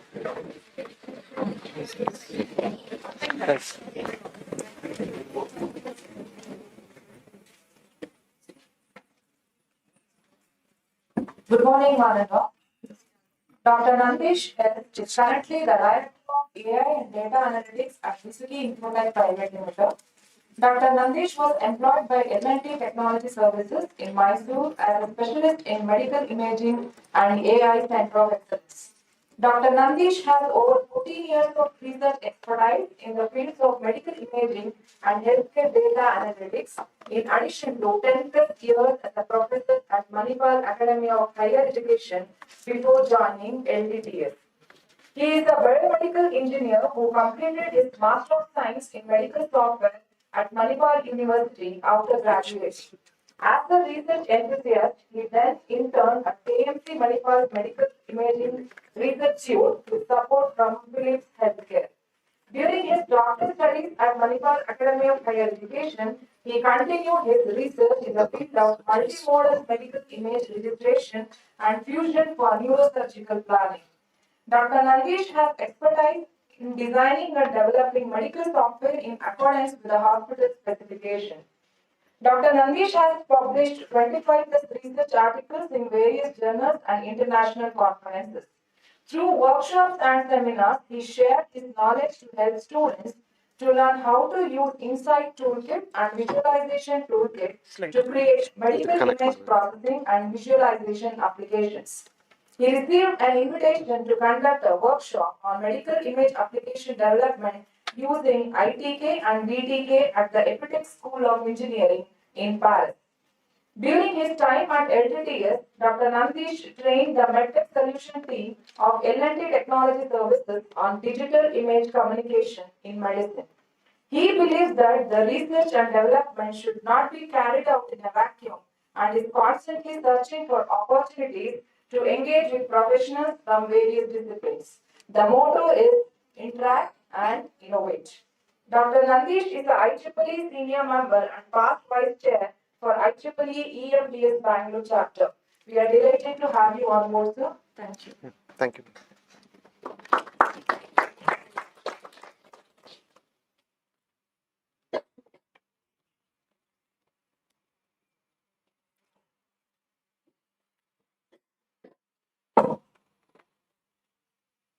Thank you. Yeah, good afternoon, everyone. Today I'll be talking about concept called virtual biopsy. Hope many people have already know what is biopsy, and many people can be new to medical imaging or what is pathological condition, what is biopsy. Not taking much time, I'll be introducing about fundamentals of imaging and what is radiomics, and how the combinations of imaging and radiomics can help in performing a biopsy. So usually when a person is suspected, before suspect, usually when the person go with a complaint to a doctor, the first thing what the doctor will ask is for the scan to look into his internal structure, what is happening. So when we talk about the anatomy of the human body, anatomy is with a good condition. That is the framework of the human body. And if there is any changes in that particular anatomy because of the deceased person will have some sort of morphological changes in the human body. So hence that study of those morphological condition is called a pathology. That is a pathological condition where they identify what disease it is based on the structure or morphological changes happen to that particular anatomical structure. So when they see the morphological changes, so suddenly there's a certain shapes and size for every organ. So kidney should be in one particular shape, and there is a standard size for adult and kids, for male and female. So if there is any change in that, so there is a morphological change. So there is some abnormality or disease might be present in the kidney or any such organs. So if there is any other different abnormality, growth like tumors, lesions, space occupying lesions, so obviously that further investigation will happen is called as a histopathological examination. That is through microscopic images, where they look into the micro level cellular structure, not only the tissue structure, also the cellular structure. So that is called the biopsy, where they take the part of the tissue and that part of the tissue, a sample will undergo for certain examination called as the histopathological studies. So anatomy and pathology, morphological changes are seen through the imaging. It can be CT, MR, ultrasound, X-ray, endoscopy, any of such things. If there are any suspects, then sample of tissue will be taken and then it is sent for the biopsy. And so the entire process may take some time, and not all the tier 2 cities will have this biopsy centers. So it will be sent to the district level hospitals or other tertiary hospitals. So it may take some time in some cases. So here the concept is, by looking at the images will show you the morphological changes, but still that morphological changes can give you some histopathological conditions. So can human eye can see that? So obviously the visualization by the doctors by bare eyes, what the radiologists see, may not be possible, but still some of the other technologies, statistical analysis of those pixel values is make it possible. That is called a radiomics. So if you look for the word called omics data, so now radiology plus omics data is called a radiomics. If you look into the omics for pathology, then it is a pathomics. If it is related to genes, genetical studies, then genomics. So combination of radiomics, pathomics, genomics, combiningly can give you a wonderful results. And applying a AI onto those data. So what are these omics data? Omics is kind of, I can say it is kind of a old wine in a new bottle. So most of the statistical studies, statistical analysis are done from decades, but nowadays they are giving some particular names and importance since big data and AI has come in the picture. So when we talk about this imaging and radiomics, I'll give you the, also I'll show you some demo quickly, not taking too much of presentation and getting into the slides. So as I said, the word radio is medical imaging and omics is a large scale data analysis. That is the omics data, and which transforms qualitative or subjective images into quantitative or objective. Why does looking into images is subjective?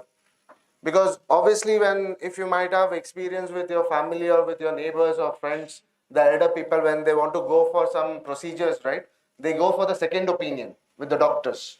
If they got a consultation, if the doctor prescribed to undergo some procedures or operations or surgeries, they usually go for the second opinion and third opinion, because the diagnosis in most of the time it is subjective, because the doctor who looks into it, how he examines based on his experience, he make the decisions. So if they correlate the same decision with other doctors and then they confirm, yeah, surgery is required. That is how the second and third opinion usually the family people go for before getting into those surgeries. So that's why this transforms the subjective or qualitative images into quantitative or objective data, so that objectively the diagnosis can be made, and enables discovery of patterns invisible to the human eye. So what are those patterns? I'll tell you. So there are multiple data, means the varieties of statistical data which can be extracted from the images, and this bridges the gap between medical imaging and precision medicine, and which is more important in cancer treatment. Precision medicine is what the world is focusing at, the precision medicine for the cancer treatment, and relatively new field gaining significant traction in clinical research. So this radiomics maybe 2017-18 where it got introduced to many of the academics, and SJC is the first Indian institute to conduct workshop on this radiomics and genomics, which was conducted in ISC department. So it was a 1 week session, which was, the resource person was from US, Anant Madhubushi, who was the resource person, is a very well known scientist in medical imaging. So he visited the SJC, and I was here for a week to attend this particular workshop, training on radiomics. That time it was very much new, and now we can see most of the industries have already adopted, but academics, I don't see much academicians who are working into medical imaging have not adopted into the radiomics. This is very simple, and any image analysis, if you look into deep learning, right? All people says about you need 5,000 images, 10,000 images, 50,000 images for deep learning. But this is completely a machine learning based approach. You don't need any GPUs, you don't need any high performing infrastructures. Simple, your laptop can run these models and you can get the results what I will be demonstrating you today. So this is mainly the acquisition, pre-processing, segmentation. We need to select the region of interest, and from the region of interest we need to extract the features. Once we extract the features, then feature selection should be done, which is relevant feature for the machine learning or which is relevant for that particular diseases, and then those features selected will be classified. Classification, machine learning will be performed. So there are multiple categories of radiomic features are there, and simple features are size and shape, because if you look into the lung nodules, lung lesions, right, lung nodules they call it as, there are different types of lung cancers. So there is a difference in shape. So how that particular tumor or nodule look like, based on the shape the doctors will say what particular cancer that particular patient is having. So there is a star shape and popcorn shape also they call. That is the keyword it is there where they grade the lung nodules. So that is where the shape is also important, and size, sometimes the colors or textures. Most of the time if you look into the oral cancer or intestinal cancer, there will be a white patches. White patches, more the white patches, malignant in results. It will be malignance. So the colors also matters, shape, size, first order texture features, second order texture features, high order texture features, and frequency domain features are there, wavelet based features. There are many such. If you start looking into such features, you will get around 500 to 800 features list, but not all the features will be relevant for all the diseases. If you are working on the brain images, you need to identify which is the relevant features. If you are working for lung nodules, you need to identify which is the relevant features. Like that, anatomy based and the disease based, you need to identify what features are best. So no need to worry about that. There are also the algorithms which will give you the relevant features. If you feed 100 features, it will tell you what are the rank wise, which features plays a prevalent role in identifying or distinguishing between the disease you are working on. So those things are made easy nowadays because of the advancement in the algorithms, computer vision algorithms and statistical models. So as I was saying, that texture is also important. So you get first order features, second order features, high order features. I don't get technicality into these details because I want to get you people the flavor of this radiomics, but not taking too much technicality and lecture into this. I want to show you the demo, how simple to generate the features and how simple to select the features. So the traditional machine learning can be used, so you can have a research for that. If you want to identify or classify any of the diseases, you can compare the machine learning approach and deep learning approach, not only in terms of the performance, also in terms of the infra required for it. Because if you want to train 500 images using any of the CNN or any modified CNN models, obviously it will take 2 to 3 hours or half a day. If you go for 10,000 images, then you need to run run your system for 24 hours, having 20 GB NVIDIA GPU or AMD GPUs. Having that GPU, you will take 24 hours to run 10,000 or 15,000 as the complex your model is. And doctors don't want to invest on the infra because not only the doctors, anybody, if you can do it for 100 rupees, then why you need to spend on 20 instead of 100, why you need to spend 10,000? So always the infra comes with a cost. Edge computing and cloud computing, I'm not talking about infra is not required, but there are always a simple way of tackling the things. No need to get into the major costing side. So what are the applications of radiomics? As I said, cancer diagnosis and characterization, treatment response assessment, precision medicine applications, and many more are there for this radiomics based. So you can make the combination of radiomics and pathomics. So for that you need to have radiological images plus pathology microscopic images, this image slides. of pathological examinations. And genomics also. Genomics is always, because you need to have these data of the same patient. The same patient, you need to get the radiology data. For the same patient, you need to get the pathology data. Obviously, the patient will undergo for the biopsy. So usually you will get both CT, MR, any radiological images which was used for the diagnosis, and biopsy images slides where he has undergone for those examinations. So the challenges: image acquisition variability across institutions and scanners, segmentation accuracy and reproducibility. So in this case, what I recommend is not to go with any automated segmentation approach, because again you need to prove your algorithm to perform the segmentation. You always go with your handcrafted images, means the hand based annotations. That I'll show you that, because otherwise proving your segmentation itself will take another research papers or research outcome, the automated. But here mainly is to get the features.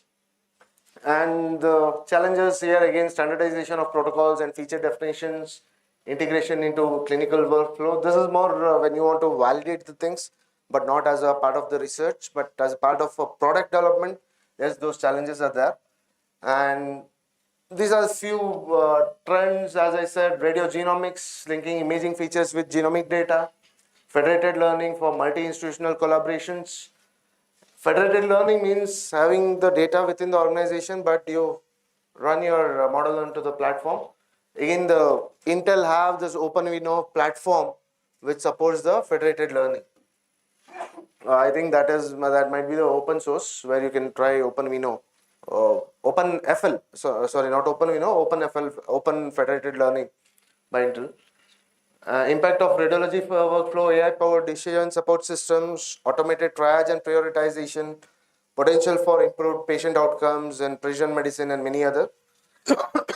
So before takeaway, I'll just show you some of the tools which can be used for extracting the radiomic features. So I'll be using this 3D slicer.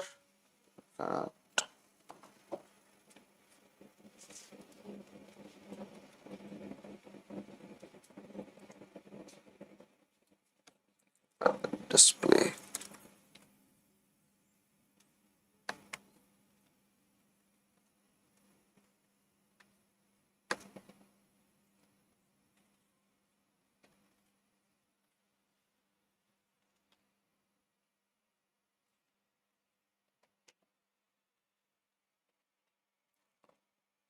Yeah. So this is the DICOM viewer. When you look at the medical images comes with a particular format, which is called as a DICOM format. DICOM is not just an image format; it is a digital imaging communication system in medicine.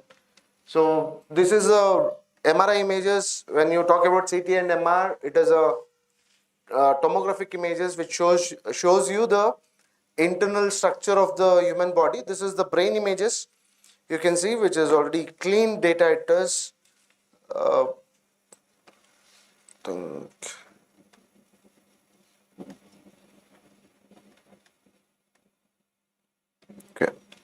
So this is the axial section. There are multiple views, planes and views of viewing the medical images. This is the MRI images. You can see what I was talking about is the morphological changes. So if you see, this is the normal MR images. Left hemisphere and right hemisphere, it will be symmetric in nature.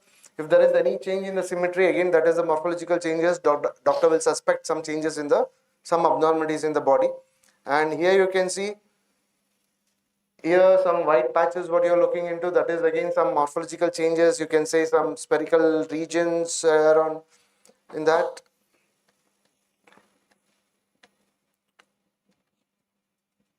See here, you can see some round objects. This is of the same patient of different MRI sequence we call. There's images of the same patient. Here you can see only the tumor is enhanced and particular edema we call. Edema is suppressed, fluid attenuated images. If you take another series of the same patient, there's a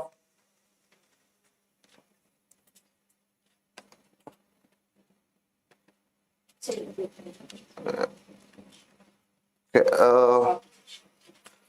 So here what we will do now is we will take the region of interest. What is the region of interest now is the abnormal region. So first our step is to select this region, and after selecting this region we'll go for the feature extraction, radiomic feature extraction. So here if I want to go with a segmentation of this area, again as I said, segmentation algorithm itself is a challenge for you to validate. Until you validate and you get the better accuracy for that segmentation, till that you can't use this segmentation technique for your further research or further feature extraction. So what we'll do, we'll go with handcrafted region of interest extraction. So I have here the segment editor option. This is what the segmentation it shows. I think this complete some part of the display is not visible. Here it is a slice volume. What is the data I selected? This is the data slice 001.dcm.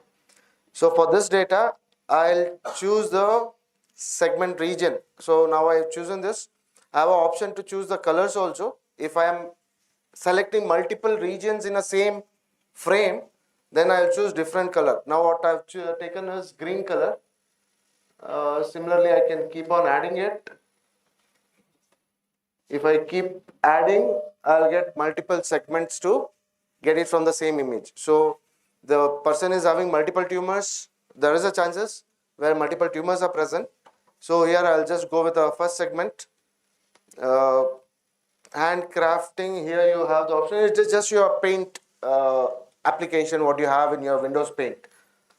I'll just take this and I'll draw.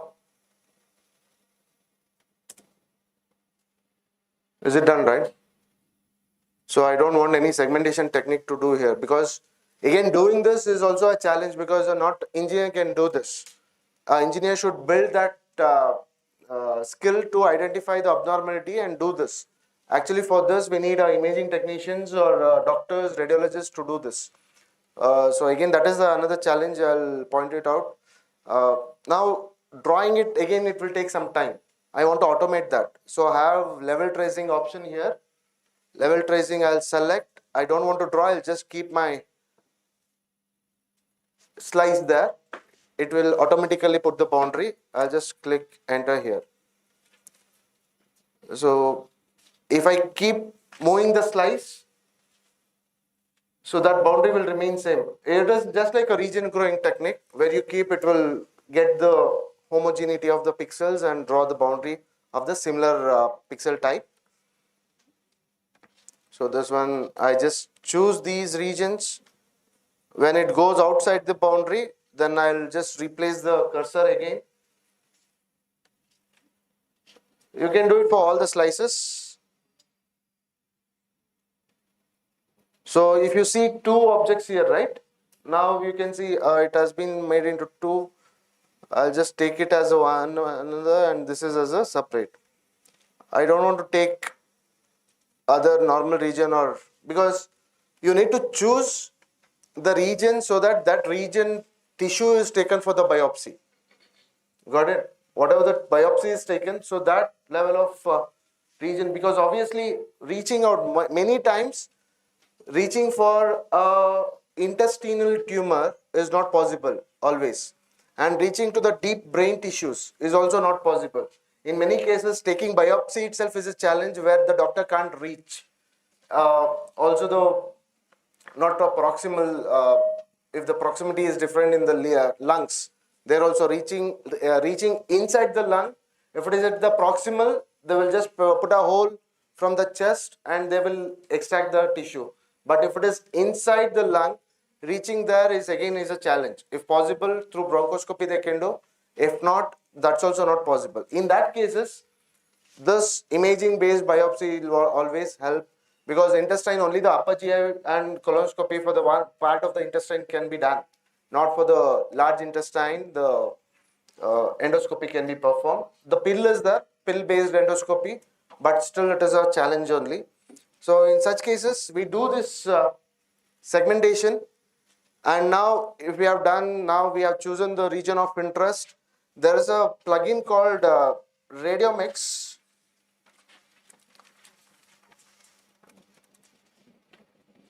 Radiomix plugin is there. I choose this plugin.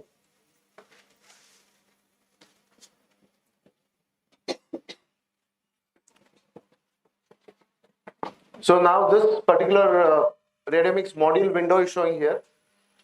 This is the input image volume. This is the same image data what I have taken. Complete series is will be given. And then the input region. What is the region of interest from this image? The segmentation what we have done earlier. I'm giving that segmentation result as an input here. So always for the Radiomix, two inputs. One is your input image and second one is the mask. Mask means what the region of interest you have selected. And now I need to extract the extraction customization.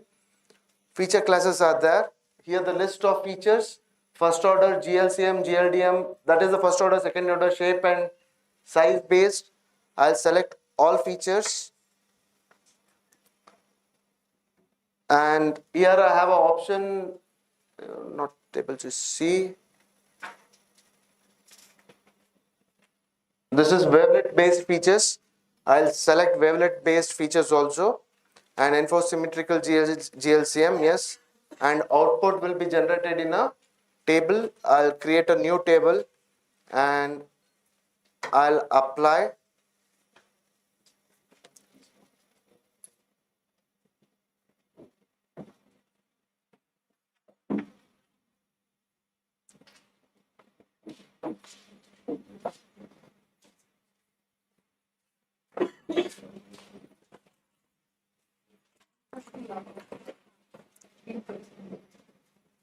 So here at the bottom you can see the table is generated with all the features, feature class, feature name, and what are the feature values.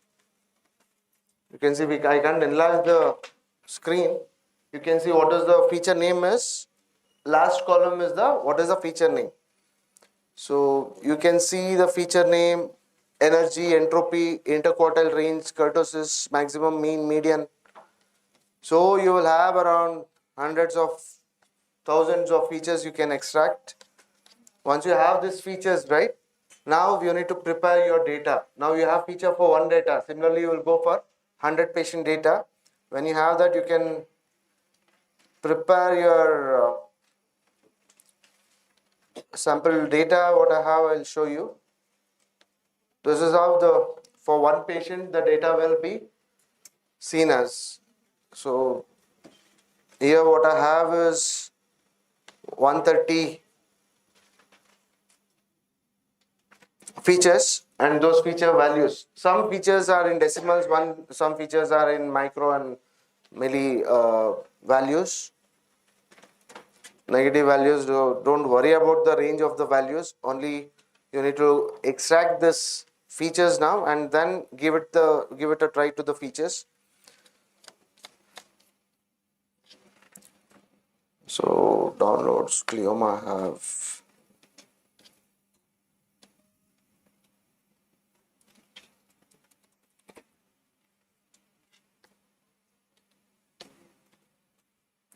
so I have this folder because while giving the radiomic features you need to provide the labels also, because this is what you are seeing.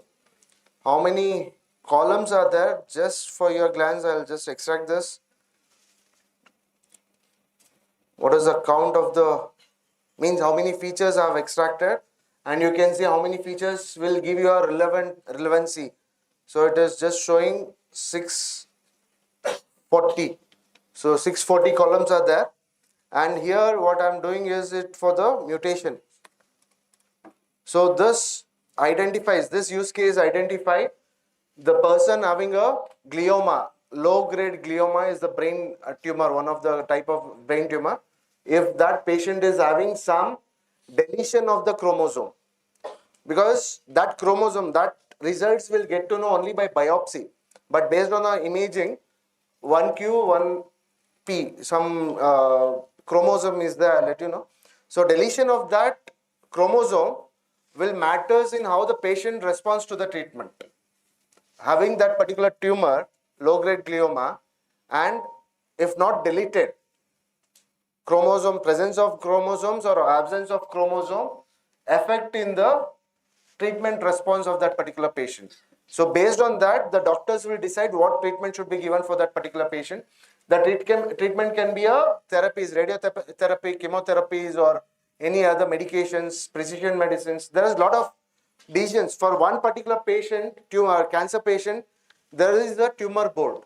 So tumor board, in the tumor board, there will be at least 5 doctors will be there. Oncosurgeon, oncologist.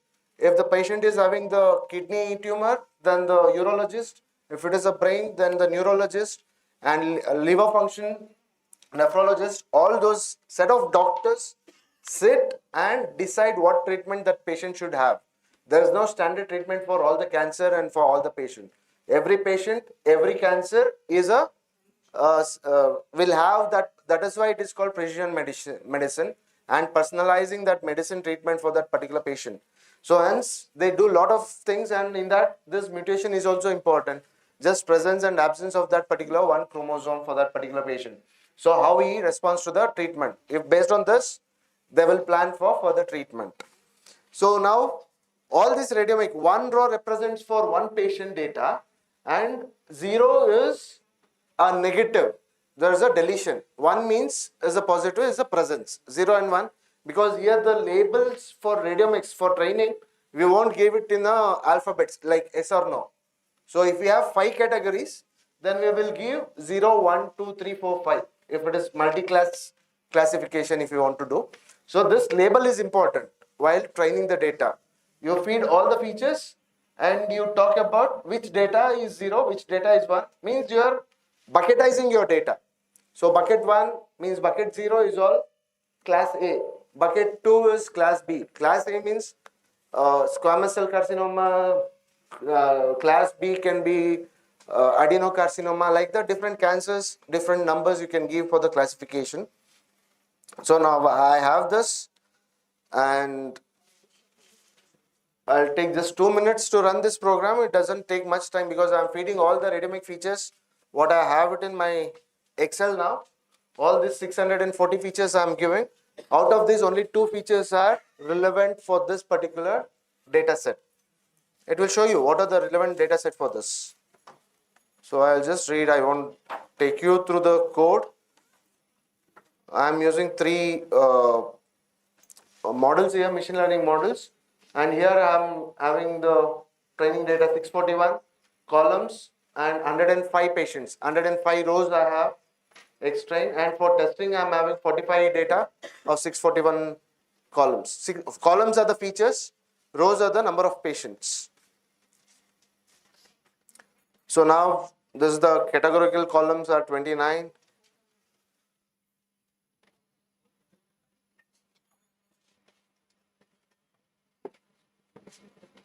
So now it is training the model, logistic regression, and I have logistic regression, SVM, and random forest. So these are the 3 machine learning algorithms I've taken for this example. You can see the AOC, the next AOC, which is already run here. See, this is what the curve what you are getting, region of convergence, which is very much ideal. So usually this is the idealistic forms usually you should get after the classification. Since it is a binary classification 0 and 1, it's okay. If you have multi-class classification, then you need to change the kernels and you need to do some tweaking of hyperparameters, particularly in SVM. And here this column shows what are those features, top features by permutation importance. Wavelet LLH first order mean, which is having the relevance 0.00393. This is the ranking, what it gives of the all the features. So out of top 19, top 20 it is displaying. In top 20, these are the 2 high ranked features. Only these 2 features will play a vital role in distinguishing between the chromosome deletion or not. So this is how, and this is the another standard 0.00157. These are the two high. What are the top features? Again, the same data representation in the different way. So I have this files which is generated now. I'll go back for the train results. Yeah, training is done. It took almost 1 minute or 2 minutes while I was explaining to you. Training has got completed. So for the 105 patient data. So each patient has around 100 images. So one patient has 100 images, means the slice by slice into 100 you can see the number of data, but it is what we are feeding is not images. What we are feeding is just a Excel with the numbers. It is a tabulated structured data what we are given. So machine learning doesn't take time. In your local machine only you can perform all your implementation of your AI. Evaluation I have done, and at the last this artifacts which are generated.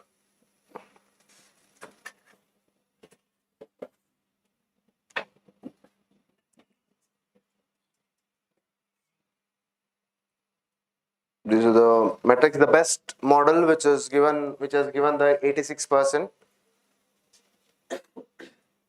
and test data. The given data was divided into the test or not. So I didn't show you the test data, right?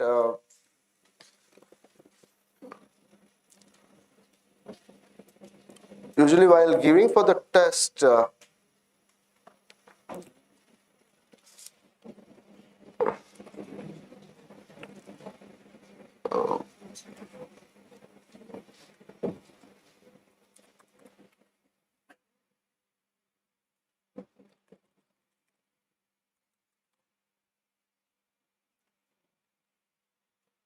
so train data, you saw the labels, right? 0 and 1 which was present in that.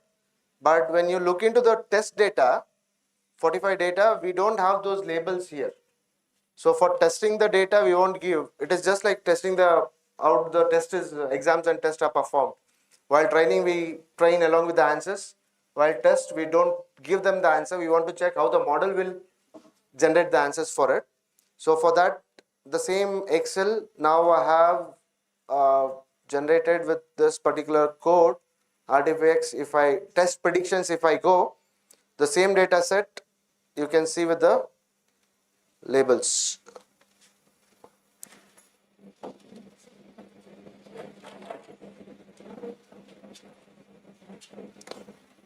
So here you can see for the same data how the prediction has been generated. So this is how our radiomics can be used to this use case. What I have taken is for the low grade glioma brain tumor, and that is what the takeaway I can conclude with. Radiomic transforms qualitative images into quantitative, revealing pattern invisible to the human eye. By looking at the image, we can't see that chromosome is present or not, but performing this radiomic based image analysis, we are able to do that. AI and machine learning enhance radiomic analysis capability through advanced pattern recognition. Clinical application continue to expand in cancer diagnosis, treatment, response assessment, and precision medicine. Despite challenges, radiomics is poised to transform radiology practice through quantitative decision support. So with this, I'll stop my presentation. If you have any queries, let me know. And thanks for your patience listening. Yeah. So if you get an opportunity to work on medical imaging, I just give you that you will get a very good research outcomes, and you don't need much of infrastructure to conduct your project. You don't need GPUs or anything. Only thing what you need is a good bonding with the doctor so that they can help you on annotations. So we are into medical AI. Yeah. So we are just started by this November. We will be 1 year. Yeah. Okay. Thank you, everyone.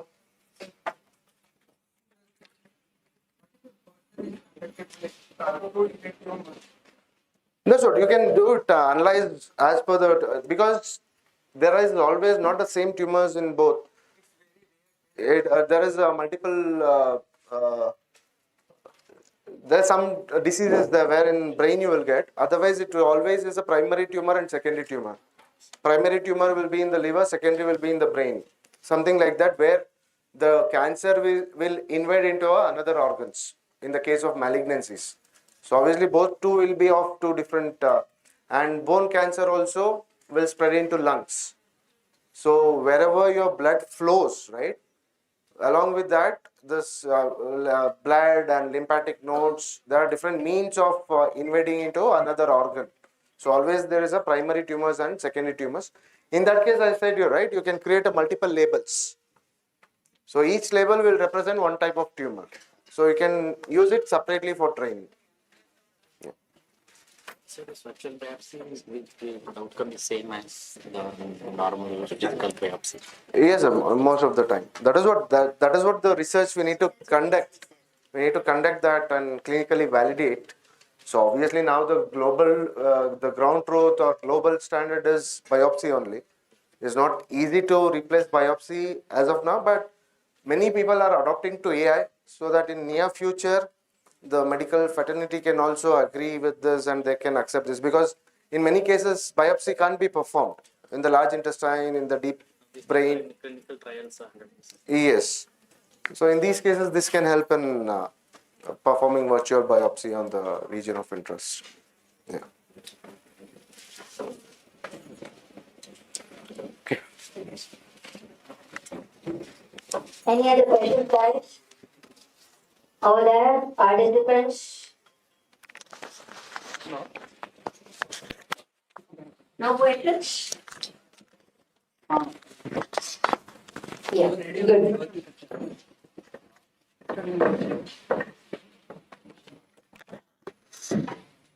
How ready without any issue? How? Without any issue. That's why I don't have system in my GPU. I don't have GPU in my system. The normal GPU is fine. That's what I tried in front of you, right? That's what I'm telling you. You don't need, for machine learning you don't need.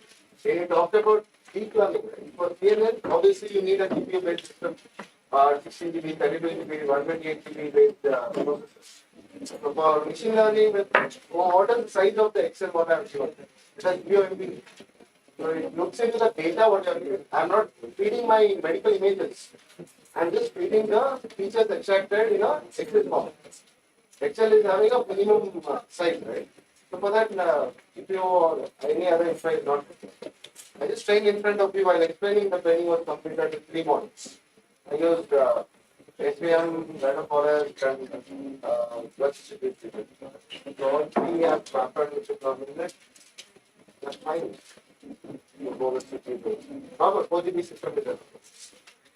Thanks, sir.